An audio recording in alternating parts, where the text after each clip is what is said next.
hitz hartuko gogorarazteko pixkat atzera begira jarriko gara eta zergaitik aurkeztu genuen eta tramitera ekarri genuen lege proposamen hau. Izango dugulako denbora ere eztabaida sakonagoa izateko osoko bilkuran.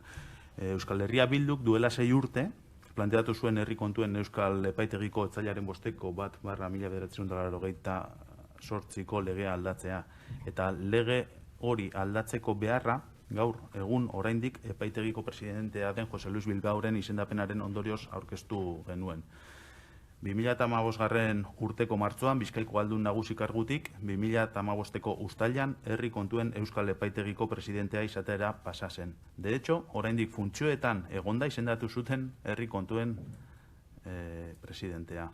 Ate birakaria, puerta giratoria del libro, puerta giratoria además del libro y por la vía de urgencia fue aquella. 12 urtez Foru Aldundiko burua izandakoa, instituzio horren eta bere enpresen aldundiko kontuak kontrolatu, fiskalizatu behar duen tribunal independiente baten buru izetera pasazen egun batetik bestera. Eta horregaitik aurkeztu genuen lege proposamena, simplea, laburra, baina eztabaida abiatzeko nahikoa momentu hartan. Duela 6 urte esan bezala. Gero, egia da, legealdi berri honekin batera, bere horretan aurkeztu genuen, legealdiaren hasieran tramitera onartua izan zedin arazorik gabe, inolako aldaketarik gabe. Eta uste genuen, legea eguneratu, aurreratu bat egiteko aukera egon zitekela ponentzia behin abiatuta, horregaitik agerraldi asko eta anitzak izan ditugu prozedura guzti honetan zehar. Oficina Antifraude Kataluniako zuzendaria, Kontuen Auzitegiko Epaitegiko lehen saileko kontseilari titularra, Jaengo Unibertsitateko Konstituzio Zuzenbideko katedraduna, Auzitegi Epaitegiko lehen saileko kontseilari titularra, Estatuaren abokatua eta Ai Derecho Fundazioko idazkari nagusia, Agencia Valenciana Antifraueko zuzendaria, Nafarroako Kontuen Ganberako lehendakaria, kontratazioa arautzeko eta gainbegiratzeko bulego independentearen lehendakaria, Sindikatura de Comptes de Kataluniako sindik maiorra, Europako Parlamentuko korrupzioaren aurkako taldearteko lehendakarikidea, Europan Antifraud Office Olafeko ordezkaria, herri kontuen Euskal Erakundeko lehendakari ohia eta herri kontuen Euskal Erakundeko oraingo kideen agerraldia. Guzti haue pasatu dira gaur bozkatzera eramango den diktamenaren ponentzian zehar. Denak, ekarpen interesgarriekin, ekarpen kualitatiboekin, herri kontuen epaitegiaren independentzia eta lana asko hobetzeko zegoen margena agerian utzi zutenak.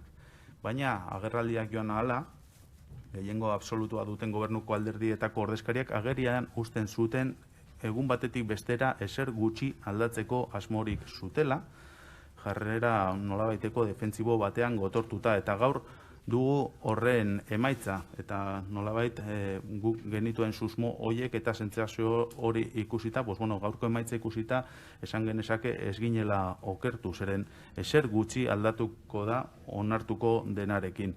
Creíamos que se podía plantear un debate de manera seria, sincera, con una perspectiva amplia y para transitar hacia un órgano de máxima transparencia y objetividad, tal y como habían planteado las diferentes personas que comparecieron a lo largo de la ponencia.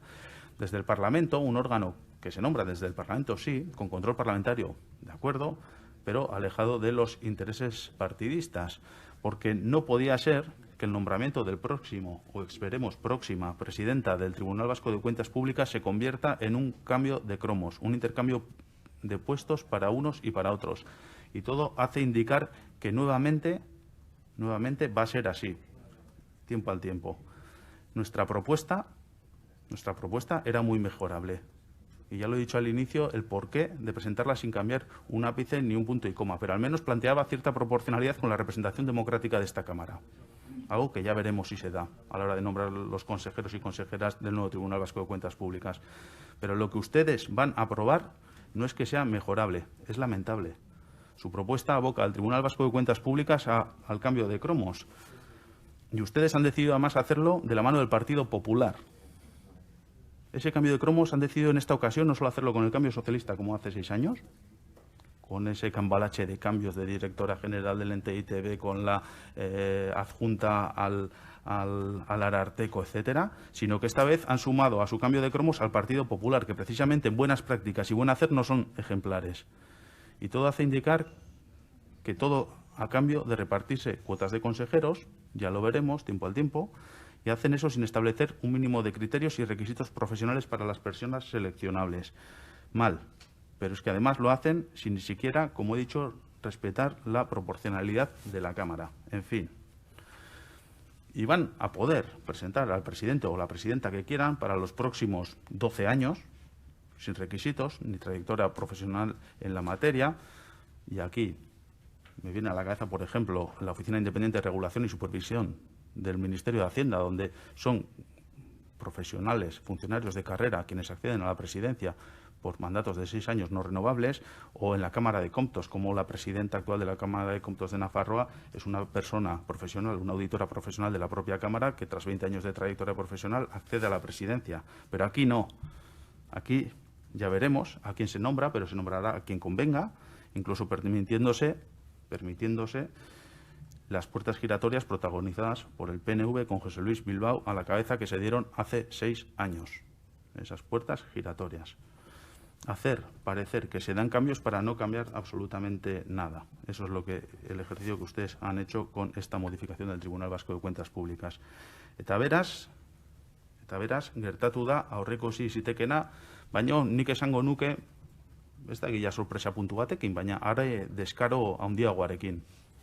Ponentziatik pasa diren adituak, herri kontuen Euskal Epaitegia bezalako organo batentzat kideak aukeratzeko modu hori erabat desegokia dela adierazi dute hainbatetan.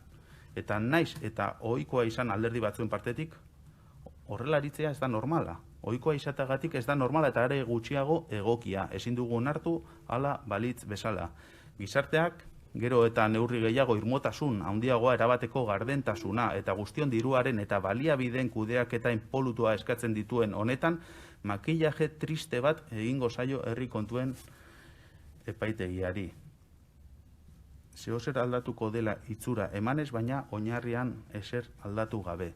Besteak beste, esan bezala, ate birakariak onartzen dituen proposamen bat onartzera zoazten, karentzia eperik gabekoa esan den bezala, eta nik uste horrekin ia dena esan dago. Minimo hori bete gabe. Eta horregatik, aurkeztutako emendakin guztien kontra bozkatzera goaz, onartezina delako gure ustez horrelako organo batean kromo aldaketa bati erantzutea. Legearen aldaketa hau, kromo aldaketa bati erantzutea. Hori dagoelako honen oinarrian, eta baita ere, batzuk betiko egiten jarraitzeko aukera izatea. Eta beraz, amaitzeko, hitz bat hautatu beharko banu emaitza ikusita, frakaso hitza da hitz hori, guztion porrota esaterako, ardura eta maila ezberdinetan, baina guztion porrota da, gaur onartzera doan diktamen hau, batzorde honek, higiene demokratikoaren kontrako akordioa delako gaur onartzera zoaztena.